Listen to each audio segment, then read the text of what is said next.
бойтгонд багтаж босог даван үнэлсэн хасан минь. Бурхан уулын энгист сайхалдаар буусан айлууд. Бутан дундаас мотны бараа сүмэхүүд.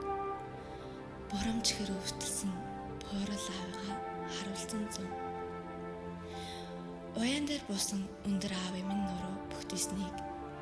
Хямд үргэн ханхаасан аавын минь үсэнд буурал суусныг.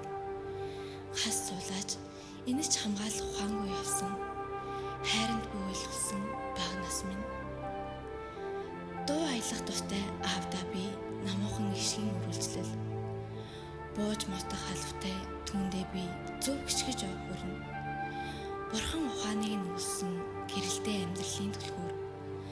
Бомон сургаалын шингээсэн энэ ертөнцийн дэх амьд сүнсэн. Уучлаарай ааваа. Би царайтай сандаггүй, зургийтай шистдэг.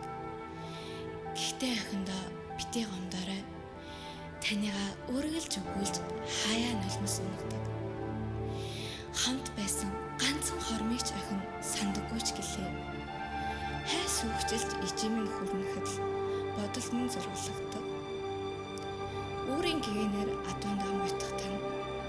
Өдөөс сумын төвөөс цаасыг навчрагтана. Твич инхрийлж үнсэс сэрэх тань. Дуусах төгснөж тэнэгхэн охин ч харин анзаарах сэтгэлгүй балчир байж. Харин одоо бодоход аавыгаа өнгөрөхөд нулимс унгаа юм болов уу? Алас хоол яваад өгтөн харавсаа юм болов уу? Бутан дундаас мотны бараа хааж байсгаад буурал аав минь биш байгаад эмтрээ юм болов уу? Бороо шаагад солон татсан номын сар. Зуны саруулаараа байтгатай дэнжинэн аавраа гიშгсэн нутгийн минь хөрөс. Аарах толгодын давааг эмхэстэл санж байна.